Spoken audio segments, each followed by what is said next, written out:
nama fuuldura dhaabbatee dubbii godheen beeku. Namichi nama beekaadha. Wanni inni beeku garuu dubbii gochuun turre kottuu dubbii godhii jedhanii waaman. Paarlaamaa Faransaayitti dubbii godhuu dhaqe.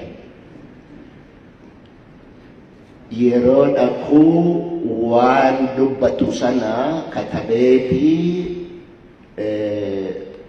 qaaliidhaan of barsiisee dubbachuu dhaqe. Gaafa dhaqee nama dura dhaabbatu garuu wanni inni dubbatu hundumtuuyyuu harkaa bade. Jennaani waan jedhee calqabee hoggaan kaleessa dubbachuudhaaf as dhufu waanan dubbachuuf dhufe anaaf Waaqa duwwaatu beekaa.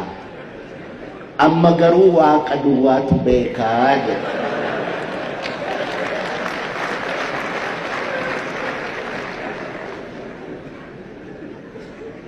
Kan gosa akkanuma fakkaata. Waa'een Oromoo yoo dubbatan miidhaan Oromoo irra ga'e yoo dubbatan waan dhumu miti. Garuu miidhaa kana hundaa danda'anii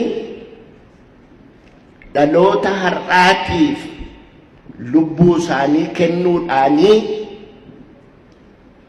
sirna duuriyyee sirna haraamuu danda'anii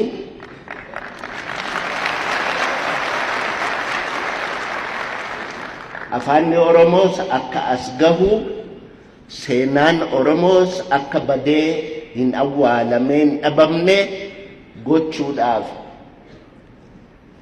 warra lubbuu isaanii kennan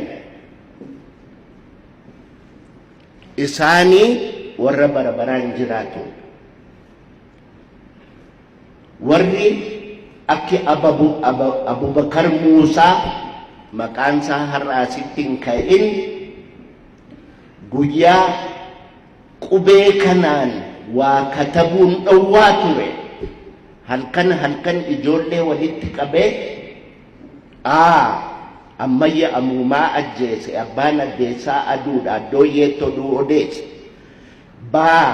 bakkaafaaf bakakkoof bofu boraatii bofaa barbaadu bareeda birraa baranaa badduus badeensi barbaada caalaa caamaatiif mucaa caamaa sana kan utuu mucucaanne cehee cuncuna coree miicee cuunfee michiiree coqorsa caffee caamaa isin cufti callisaa caqasaa jechaa ijoollee barsiisaa ture.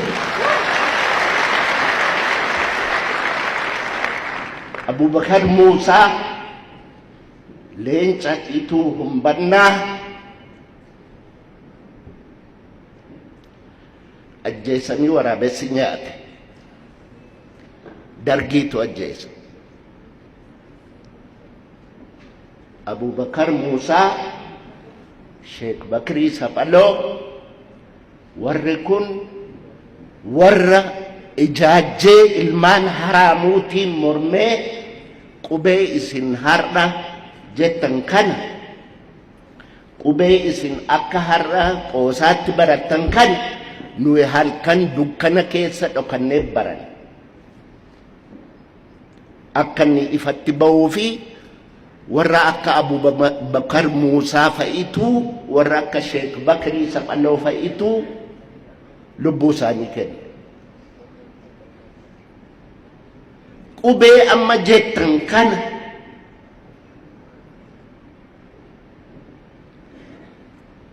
Dr. Hayilee Fidaa ammayyuu Waaqayyo lubbuu isaa lafa qabbanaa haa kaa'u. Hayilee Fidaatu qubee kana fidala isaa akkamitti katabu isa jedhu kitaaba hirmaata dubbii afaan Oromoo jedhu baasee ittiin katabamuun calqabame.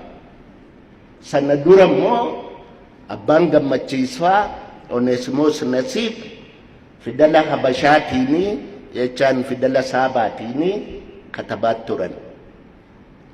So afaanni Oromoo aadaan Oromoo bu'aa baay'ee keessa darbee as ga'e. Bara Haile Sillaaseetiif bara Dargii namni katabbii afaan Oromoo wajjin qabame hin du'a. Daaluu Baqulee, Saamunaan Qaabatoo, ilmaan Arsii waggaa 3 qubee afaan Oromoo wajjin qabamtan jedhanii kofalee irraa qabanii gobbatti waggaa 3 hidhaman.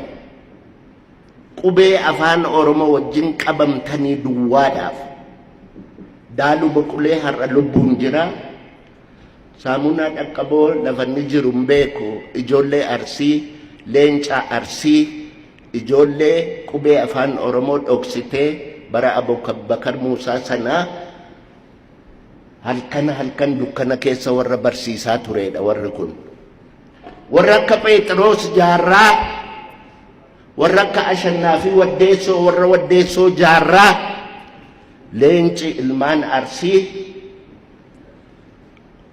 warri Utaawayyuu wal'aansootti hin qabee Ashannaa fi Waddeessoo jaarsa waggaa 70 torban 3 garafan.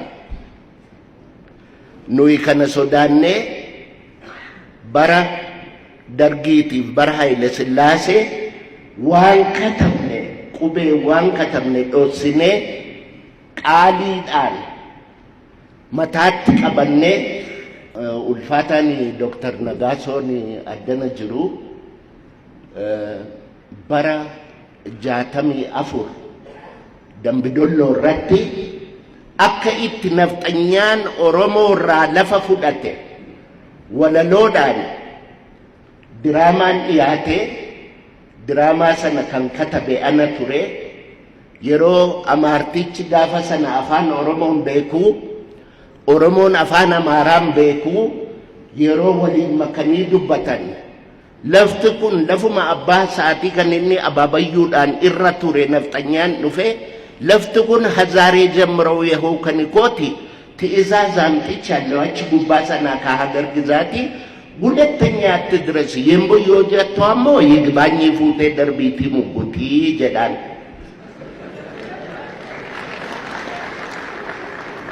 ኦሮሞን ስላው አፋና ማራም ቤኩ ማልታቴ ነምቾ ከንዱቢ በርባዱ ለፋ አባ ኬኛ ማሳ ጆሌ ኬኛ ሳሙፍ ከኑጋዱ Gorgisiin sodaattuu kan jal'ina yaadduu jedhaan Gorgisii waaqa isaaniiti jechuu dhaga'ee.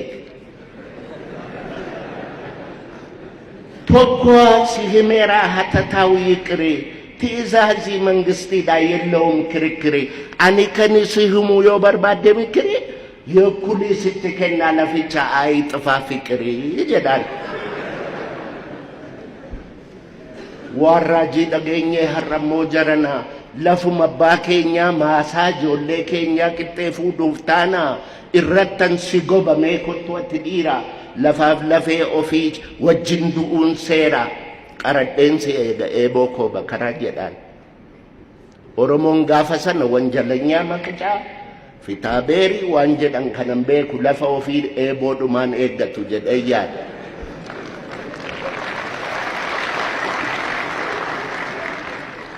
Nafxanyichi laficha giddiin itti galee qotachuu jalqaba.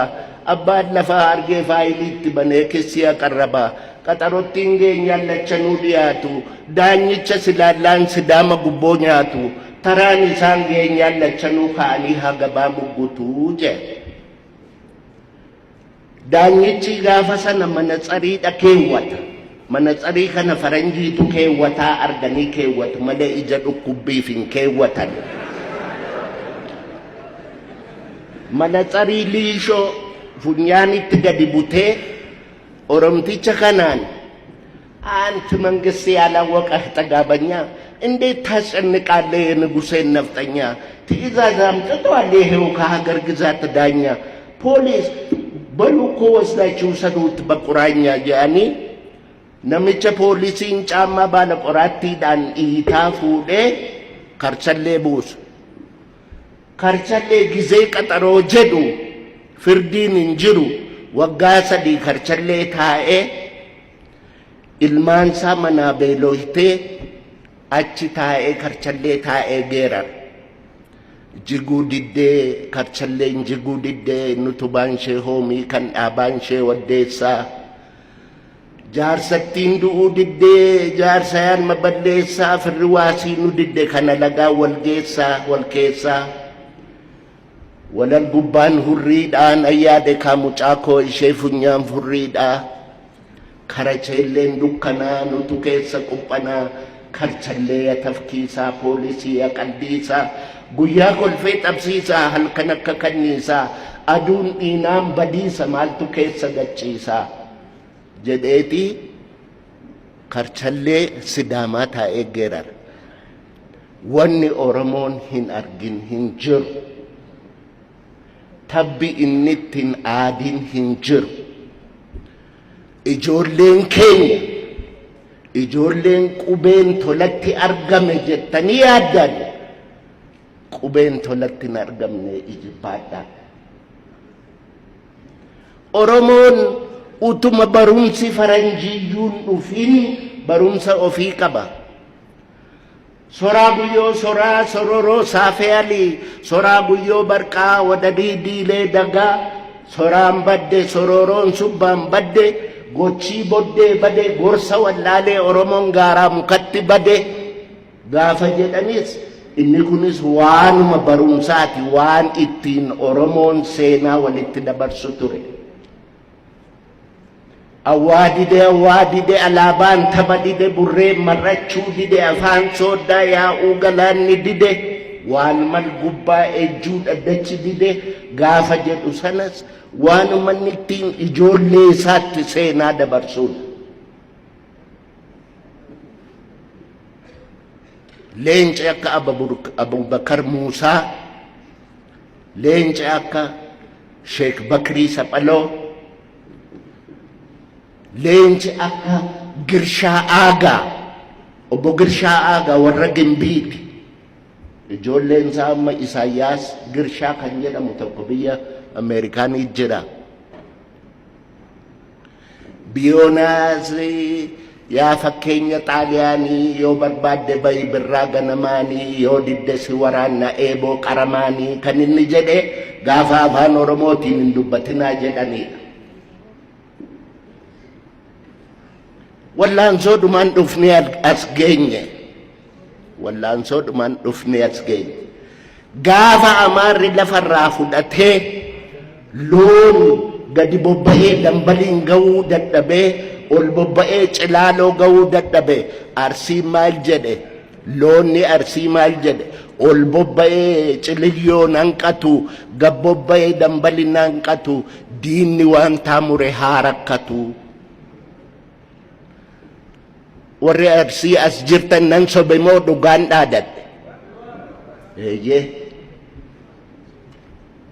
isa dhugaayyuu himneen fixnu kanaafuu Oromoon isa dhugaayyuu himeen fixu kanaafiyyuu wanni soban hin jirtu Oromoon kan jedhe lafa dhugaan hin jirre nagaan hin jiru jedha warri waa'ee nagaa haasa'anii dura dhagaa barbaaduu tirreera yoo dhugaan iddootti hin deebi'in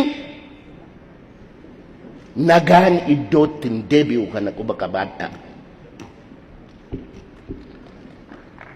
leenca akka Haayilee Fidaa akka lukkuutti qabanii dhoksanii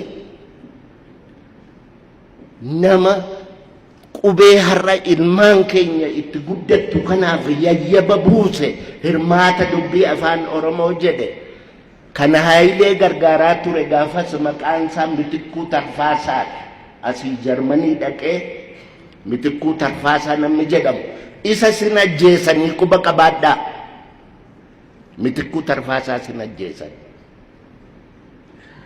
dhiigaan adda nageenye dhiigaa adda nageenye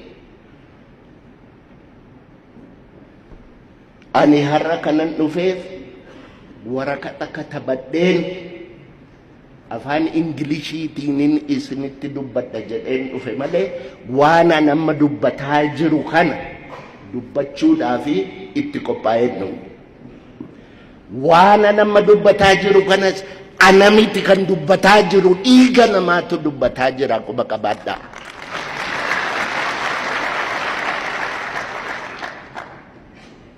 Abadan Oromoon abadan garbummaatti hin deebi'u, kana quba qabaadhaa.